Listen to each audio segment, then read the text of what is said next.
Salut les extraterriennes.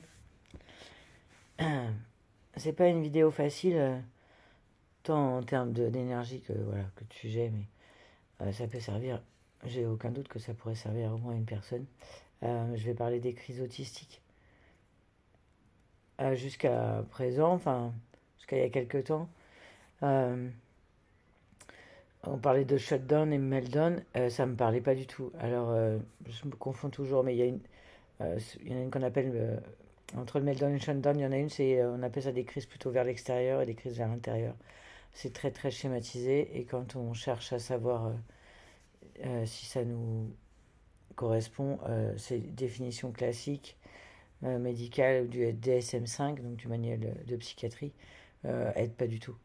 Nicolas Galita, je mettrai sa référence en dessous, a fait une conférence sur les crises autistiques et il parle aussi de l'inertie autistique. Voilà, c'est très très bien détaillé. Moi, ça, c'est pas mon credo, ça me demande trop. En tout cas, surtout pour aujourd'hui, trop de bandes passantes. Enfin, je suis pas capable. Moi, j'ai juste raconté mon vécu, c'est déjà bien. Euh, en fait, depuis ça faisait un mois, depuis mi-juin, je suis en centre de rééducation fonctionnelle. Du coup, la cure pour mon dos, mes cervicales, mes épaules. Voilà, avec de la kiné, de la piscine, de la salle de sport où ils font faire du cardio, enfin en tout cas pour moi, et de l'ergothérapie. Et voilà, tous les matins de 9h à midi, depuis le mois de juin. Donc déjà l'année dernière, j'ai fait ça mais pendant un mois et demi. Et ensuite, j'étais descendu à Toulouse avec la très grosse chaleur et j'ai déclenché le burn-out autistique. Enfin, il a explosé. Enfin, il s'est voilà, arrivé au summum, j'allais dire, après cet événement-là. Et en fait, je suis en burn-out autistique depuis l'année dernière. Je me rends bien compte parce que c'est voilà l'effet des vagues. On se dit que c'est bon, ça va mieux et en fait, non. Et, euh, et donc là, je parle de crise autistique parce que pour la première fois, euh, hier matin et de nouveau ce matin, en fait, j'en ai fait une que j'ai ressenti que ça. Enfin voilà, je sais que c'est ça. En fait, c'est pas tant pour nommer. Euh, c'est plus pour en parler et partager que je nomme. Et moi, ça me permet surtout de comprendre mon fonctionnement et de faire une rétrospective de ma vie euh, où en fait j'avais l'impression que je faisais pas de crise et en fait j'en ai fait mais sous tout plein de formes. J'ai découvert il y a quelques temps que en fait quand j'ai des nausées, mal au cœur, que j'ai eu toute ma vie, en fait je veux dire c'est un déclencheur, non, c'est un symptôme de déclencheur, c'est-à-dire que ma surcharge commence déjà. Je suis déjà en surcharge en fait. Si surcharge commence, c'est parce que euh, en fait, je passais ma vie avec une capacité de, déjà de tolérance, mais c'est même pas ça, de surcharge avec moi-même, de pouvoir encaisser et faire. J'avais pas de limite. Je mets ma main au-dessus parce que moi j'avais ce côté, j'avais pas de plafond. Donc j'ai encaissé les charges de la journée, les choses à faire, les gens à voir, enfin tout. Et en fait, comme j'ai fait toute ma vie en dissociation avec mon corps d'un côté qui me sert d'outil pour me fonctionner, mais dont je ne tenais absolument pas compte, et mon cerveau de l'autre, bah aujourd'hui, maintenant qu'ils sont reconnectés et que c'est mon corps qui a la priorité, et Harry me laisse pas le choix, et il a bien raison, parce qu'à un moment, c'est chacun son tour. Et, euh, et bah, en fait, tout ce que je pouvais encaisser avant, mais qui me coûtait, hein, mais je m'en rendais juste pas compte, l'énévralgie cervico-brachiale, d'avoir été opéré des cervicales, l'ulcère à l'estomac, enfin tout plein de choses en fait, c'est ça qui a déclenché. Et donc les nausées, je m'étais rendu compte de ça au mois de mars en allant à Paris avec le train, avec tout ça. Je pensais que comme j'ai une hypercholestérolémie génétique, j'ai toujours pensé et mis le fait d'avoir mal au cœur sur, je crois que j'en ai déjà parlé dans une vidéo, sur le fait, à cause de la nourriture en fait, ou de pas être bien, mais d'avoir mangé, toujours parce que j'avais mangé quelque chose de particulier et qui me dérange. Alors c'est pas difficile, comme on mange tous les jours, j'avais toujours de quoi trouver une raison que telle ou telle chose que j'avais mangé, aliment, m'avait écœuré. Et, euh, et comme je suis une femme, toute ma vie, à chaque fois on me disait t'es enceinte quoi. Bref. Donc du coup, depuis le début de l'année, je me suis rendu compte que quand j'ai mal au cœur, c'est bien que je me demande qu'est-ce qu'il y a de trop et qu'est-ce qui va pas, parce que c'est un signe. Mon corps m'alerte, genre ça va pas. Il y a des déclencheurs, il y a une surcharge qui commence, ça va pas. Ça ne va pas empêcher de continuer de fonctionner en ayant en tête que, ok, je suis déjà, il y a quelque chose qui monte. Moi, j'aime bien, on parle de la théorie des cuillères, mais moi, ça ne me parle pas, enfin, j'ai du mal avec ça. Pour celles qui connaissent pas, c'est le fait d'avoir...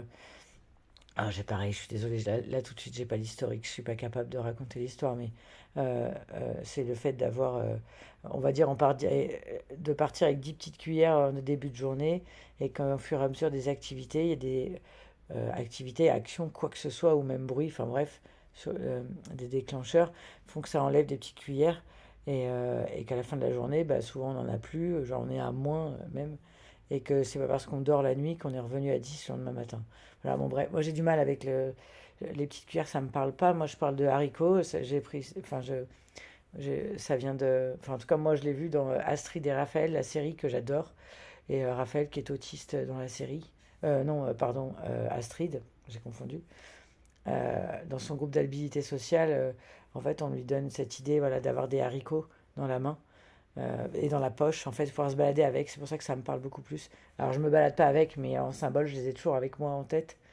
Et en fait, bah, 10, c'est pas assez pour moi, parce que bah, j'arrive pas, si je prends 10 haricots, concrètement, comme je suis en ce moment là, le matin, je me lève, je pense, je sais même pas si j'en ai un pour fonctionner. Donc du coup, je pars plutôt avec l'idée de 20, parce que c'est plus facile à décompter, mais ça donne encore le seuil de, bah, voilà, que je tire beaucoup trop sur la corde. Et il se trouve que cette semaine, bah, j'avais des amis à la maison. Génial, femme, enfin voilà, c'était trop bien. On a fait une cérémonie des 13 mères mardi à la maison. Mais en fait, lundi, mardi, mercredi, jeudi.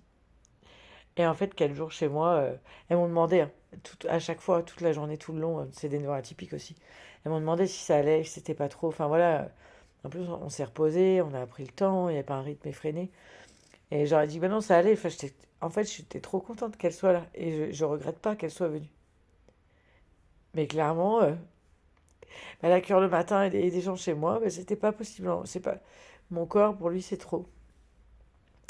Et du coup, hier à la cure, et ben, quand je suis arrivée à la kiné à 9h10, j'avais déjà senti, j'avais pris un Doliprane parce que j'avais mal à la tête. C'est pareil, c'est très rare que j'ai mal à la tête.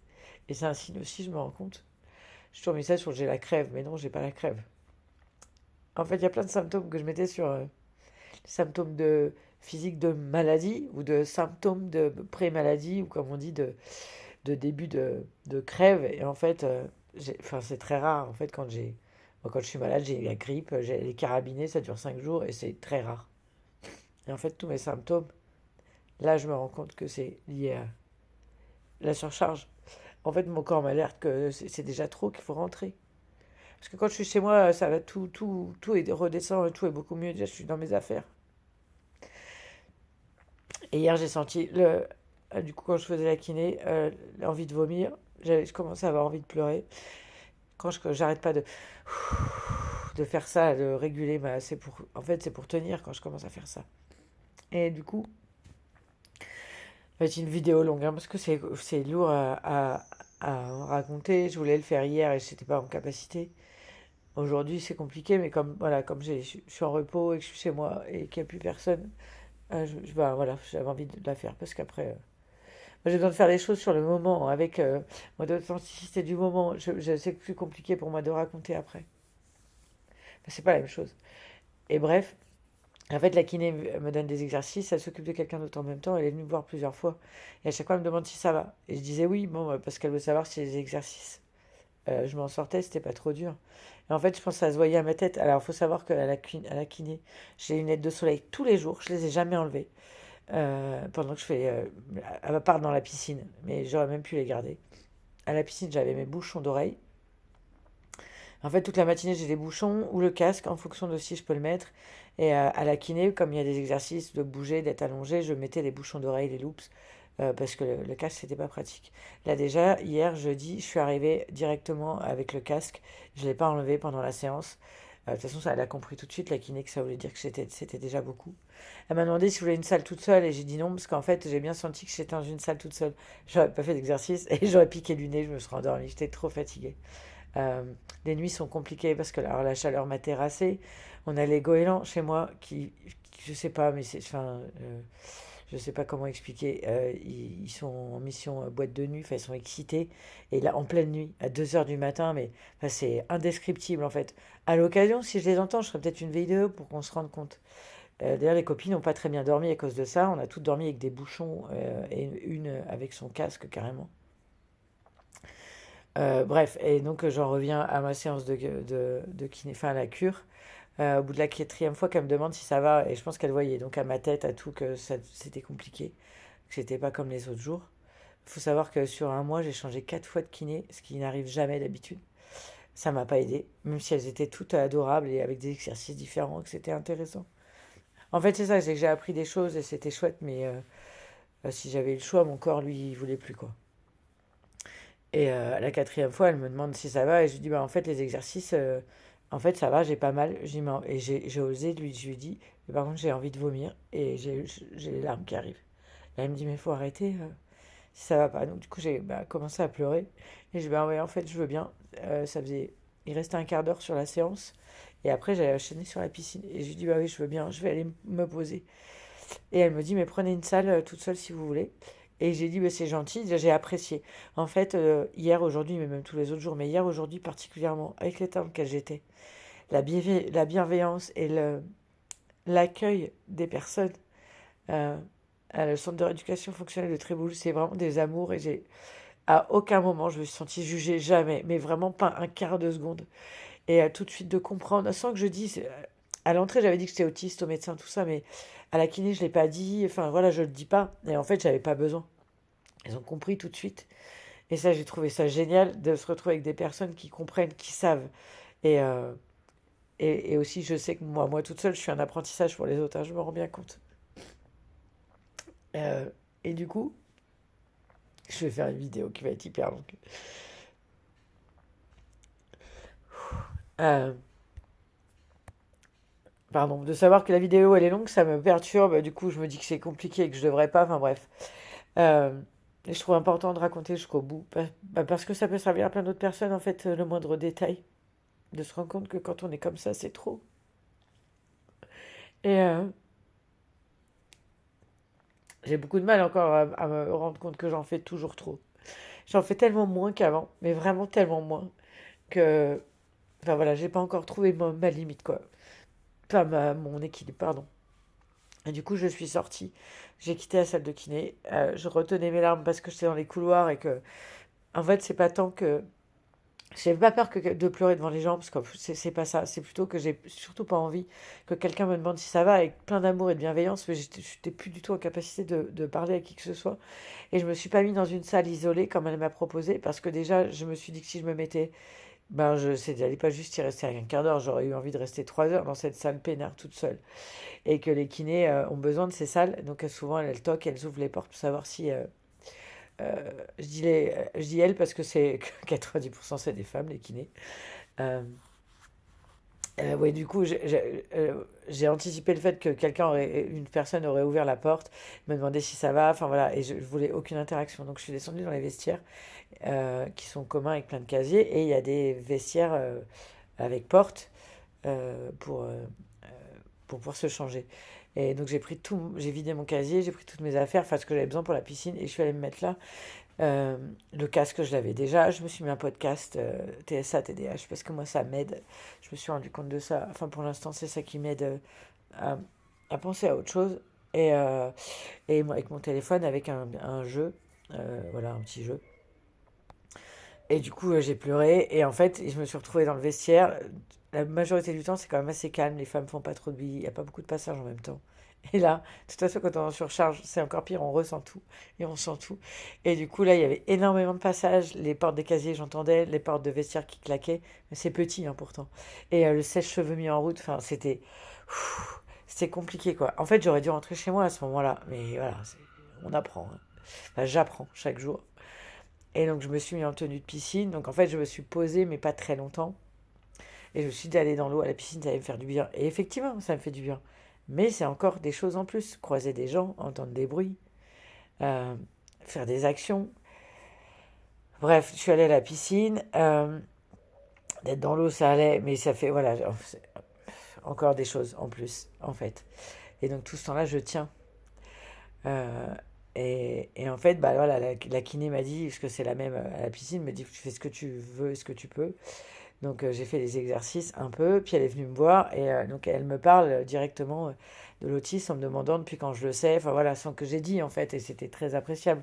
Et comme c'est mon intérêt spécifique, donc ça veut dire appuyer sur le bouton, et donc moi je parle de ça direct. Et donc je pars en logoré, je sais pas, mais voilà, le bouton, on appuie sur le bouton et je parle.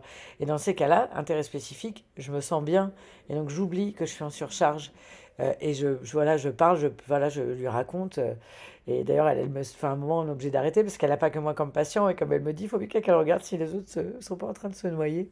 Et donc, elle, du coup, voilà, j'arrête. Et en fait, je me suis rendu compte pendant ce moment-là que j'étais bien. D'ailleurs, dès que j'en reparle, ouais, ça me fait sourire parce que ça va. Mais en fait, pendant ce temps-là, mon corps, lui, en fait, c'est comme si on habitait sur un bouton pause, mais la surcharge que je ressentais juste avant, elle est toujours là. Et potentiellement, je pense qu'elle augmente, en fait, puisque je suis encore en train de faire des choses. Et donc elle va voir les autres patients. Et donc, moi, je me retrouve avec moi-même. Et je respire parce que je reprends conscience de mon corps qui en peut plus. Et je me dis, bon, je fais encore une longueur. Et alors, j'ai fait une longueur. Et évidemment que c'était. Voilà, la nausée revient à fond, l'envie de pleurer. Euh, je l'ai regardée, elle a compris tout de suite. Je suis sortie, je dis, en fait, je vais rentrer. Je dis, je vais rentrer chez moi. J'avais encore une séance à la salle de sport, en fait, en haut, où on fait du vélo, du tapis de marche. Enfin bref, c'est très bruyant. Là-bas, j'ai le casque obligatoire. Et j'ai d'ailleurs des kinés, ils ont essayé. Il y en a un qui, entre autres, mais je sais que les autres vont faire aussi, c'est équipé pour utiliser ça en journée. Donc en fait, j'ai ce côté-là et ce rôle qui me tient super à cœur et qui me fait hyper plaisir d'aider d'autres personnes, neuroatypiques ou pas en fait, d'ailleurs je pense qu'il l'est lui, mais il le sait pas, euh, et ben à mieux vivre leur quotidien et à trouver des outils, voilà. Bref. Et donc la gym, et en fait je dis je vais aller les prévenir que je n'y vais pas. Et la kiné me dit mais je trouve pas pareil, avec tellement d'amour, d'accueil et de bienveillance, ça fait un bien fou, vraiment.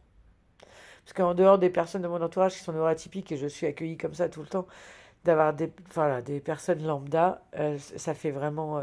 En fait, c'est rare encore, déjà parce que je sors pas énormément, mais c'est quand même moi. Enfin, moi, je trouve que dans le quotidien, c'est rare. Et à chaque fois, je trouve que ça a besoin j'ai besoin de le noter et de le dire. Et de le féliciter parce que bah, peut-être un jour, je sais pas si je serai encore dans cette vie, mais on réagira comme ça tout le temps avec tout le monde, et entre autres avec les personnes de roi. Mais je pense qu'on n'est pas les seuls à avoir besoin d'autant de bienveillance et d'amour, c'est sûr. Et bref, elle me dit, bah, je vais appeler la salle de gym pour leur dire que vous pouvez pas venir. Et sur le coup, je lui dis, bah non, je vais le faire, enfin, ça va aller. Elle me répète, elle me dit, mais je peux appeler. Pour m'éviter, en fait, d'avoir encore un étage à monter, d'aller voir des gens. Et en fait, je lui dis, bah oui, si vous avez raison. Et en fait, ça me fera une action de moins. Et donc, du coup, bah, je sais qu'elle a appelé, je suis rentrée. Donc, j'ai profité d'être toute seule dans les vestiaires de la piscine pour prendre ma douche un long moment et en profiter. Alors, je dis long moment, c'est 10 minutes et pour moi, c'est beaucoup. Et je me suis dit, voilà, je suis allée au vestiaire, j'ai pris toutes mes affaires. Je pleurais déjà vachement et je voulais juste sortir. Donc, je me suis mis la capuche. Enfin, voilà. Je voulais sortir en fait. J'ai pleuré dehors dès que je suis sortie. J'ai pleuré dans ma voiture et ensuite, j'arrive à la maison, j'avais des copines. Bah, voilà, j'ai pleuré, je leur ai raconté, elle m'a fait un câlin. Elle me dit, mais. Parce qu'il y en a une des deux qui était là, qui a dormi là, et la deuxième est arrivée après. Elle me dit, mais c'est à cause de moi. Elle me dit, je suis là. Je dis, mais non, je dis, mais moi j'avais envie, je suis trop contente, ça c'était trop précieux les échanges qu'on a eus, enfin voilà. Et je lui dis, c'est voilà la différence entre le burn-out autistique et la dépression, c'est que moi j'ai trop envie de faire les choses et de voir les gens. Et je suis pas en capacité. Et là, évidemment, n'importe qui me dit, mais c'était évident que c'est trop de faire la cure, de faire les copies, de faire ceci, mais c'est dur, hein.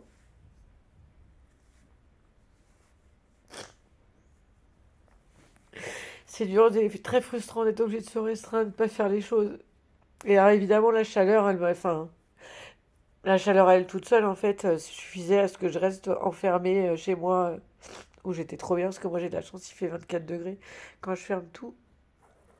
En fait, j'aurais juste besoin d'être isolée, enfermée, toute la semaine sans voir personne ni sortir, à part aller promener mon chien. Et c'est pas ça que j'ai envie comme vie. J'ai conscience que c'est pas comme ça tout le temps. Et qu'à un moment, ça ira mieux quand je serai sortie du burn-out autistique. Mais tant que j'apprends pas à ne pas me retrouver dans des situations comme celle-là, eh ben ça va traîner. Et parce que c'est pas facile. Et pourtant, je m'écoute tellement mieux qu'avant. Tellement plus. Et évidemment, les copines, elles sont parties hier après-midi. En fin d'après-midi. Ah, parce qu'on se kiffe, qu'on est des pipelettes, et que même quand je suis fatiguée, bah voilà, on a continué de discuter, quoi. On fait une sieste, mais bref. Et, bah aujourd'hui, c'était le dernier jour de la cure. Et la kiné, elle m'avait dit hier. Elle m'a dit, mais nous, enfin, on s'en fout, hein. Donc, j'aurais dû appeler et annuler. Et je l'ai pas fait. On s'en fout du pourquoi, mais je l'ai pas fait. J'y suis allée. Et en fait, bah, le principal là-dedans, c'est que je m'écoute quand même. C'est-à-dire que même si à un moment, enfin, il faut du temps, mais je finis par m'écouter. Et en fait, bah, je me suis levée, je suis allée à la cure, et je suis sortie de ma voiture, et je me suis rendu compte que j'avais oublié mon téléphone. Alors, déclencheur de ouf. Je me suis rendu compte, hein. Je me suis dit, bon, bah, c'est pas grave, allez, tant pis. Sauf que bah, dans les couloirs, quand j'ai des pauses, je suis avec mon jeu, ça m'aide énormément. Que je fais une pause entre la piscine et la gym, j'ai un bon quart d'heure, et c'est pareil, je fais avec le téléphone et un jeu. Et enfin, j'ai besoin, ça m'évite de penser, enfin, ça m'aide, quoi. Et, euh, et à la salle de sport, ben, c'est pareil, avoir un podcast ou de la musique, mais souvent un podcast, voilà, c'est presque indispensable. Bref, donc déjà, j'ai réalisé mais que après que c'est déjà un déclencheur de plus et un gros et un de trop. Et je sors, je vais pour traverser et passe devant moi les machines balayeuses là, qui roulaient, hein, balayaient pas, mais j'avais le casque et ça a été trop. Et là, je me suis dit, avec le casque en réduction de bruit active, euh, si enfin, c'était atroce. Et j'ai réalisé, j'ai senti la nausée, l'envie de pleurer. J'ai dit, en fait, je peux pas. Donc, j'avais déjà commencé à pleurer. J'ai dit, ben, j'avais besoin, j'aurais pu téléphoner de là et m'en aller. Mais bon, voilà, j'ai besoin de dire aux gens en direct, je pense que enfin, ça m'aide. Et donc, je suis allée à l'accueil et je lui ai dit tout de suite, je dis, non, c'est pas la peine de me donner ma clé pour le vestiaire, je vais rentrer. De toute façon, avec le casque et les lunettes, malgré ça, elle voyait. De toute façon, je pleurais. Et elle a compris tout de suite. Elle était désolée pour moi. Elle me dit, bien sûr, elle me dit, allez à l'accueil, enfin là, ouais, aux admissions, et voilà, pour prévenir. Et encore, c'est parce qu'elle a vu que je voulais le faire. Sinon, elle aurait téléphoné pour leur dire et je pouvais repartir. Mais j'avais besoin, donc je suis allée le dire là-haut. En fait, j'ai besoin de ressentir que les gens ils comprennent. Je me rends compte, hein, que c'est clairement ça. Du coup, ça crée une difficulté, mais en même temps, ça m'apporte énormément. Et donc, à chaque personne que j'ai croisée, j'ai eu ça. Ce, ce respect, cet accueil de compréhension de pourquoi je m'en vais dans l'état que je suis. Et voilà, et ça fait partie de mon chemin, et en même temps, ça fait partie du chemin que je fais enfin, de tout ça. Et donc, bah, voilà, je suis pas allée, je suis rentrée. Et en plus, bah, puis en plus de tout ça, il y a les tâches quotidiennes. C'est-à-dire que ma maison, j'ai le ménage à faire. Il y a des odeurs qui vont à sentir. Alors, les odeurs, quand je suis dans cet état, c'est un carnage. En fait, je suis toujours en train de parler du bruit. Mais le matin, j'ai la boulangerie. Je vais tout dire à une vidéo, fera une demi-heure, tant pis, je vais la mettre sur YouTube. Je sais pas ce que ça donnera sur Instagram, mais c'est pas grave. Euh, j'ai une boulangerie à côté de chez moi. En ce moment, le matin au réveil, ça devrait sentir bon le fait de sentir les croissants. Alors déjà, je sais pas comment ils les font, c'est pas façon artisanale, mais l'odeur, elle me plaît pas trop. Ça sent pas bon la viennoiserie. Pardon pour les rhumes. Je suis désolée pour. Du coup, j'arrête de m'excuser, mais. Bref, tous les jours, là, je me disais, il manque un truc, faut avoir, voilà, enlever les odeurs parce que bah, le casque enlève les bruits, mais les odeurs, il n'y a pas. Et en fait, à la cure, quand j'arrive le matin, il y a la comité de communes qui est derrière moi, qui est derrière sur le parking. Et en fait, c'est là que les poubelles, enfin les camions poubelles sont nettoyés. Donc du coup, il y a une histoire d'écoulement d'eau avec la chaleur. Enfin bref, ça sent les égouts, mais de dingue. Il y a la station d'épuration qui est à côté. Donc l'odeur, déjà, quand je sors de la voiture, ça, j'arrive à la cure, c'est l'odeur de la bouffe. Moi, des odeurs de cantine collective, je peux dire le menu, rien qu'à l'odeur. quand j'étais gamine au lycée, je me souviens, ça m'a marqué à vie d'arriver et de dire que c'était petit pois carotte et cordon bleu. Rien que d'y penser, j'ai mal au cœur. Voilà. Et en fait, je parle souvent du son, mais les odeurs, c'est une horreur en fait.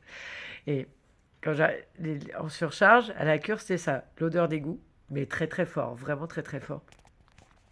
Immonde. Il y a même un matin, il y a un matin, j'ai failli vomir tellement, c'était waouh.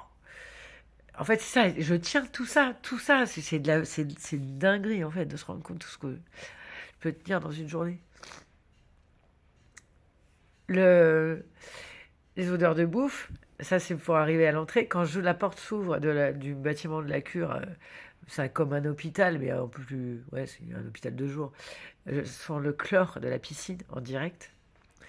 Il y a la clim, ils ont un problème, il y a un son vraiment un truc comme ça, non-stop, je sais pas, les filles de l'accueil, je leur dis, je sais pas comment elles font. Dès qu'il y a la clim, il y a ce truc-là, donc malgré le casque, je l'entends.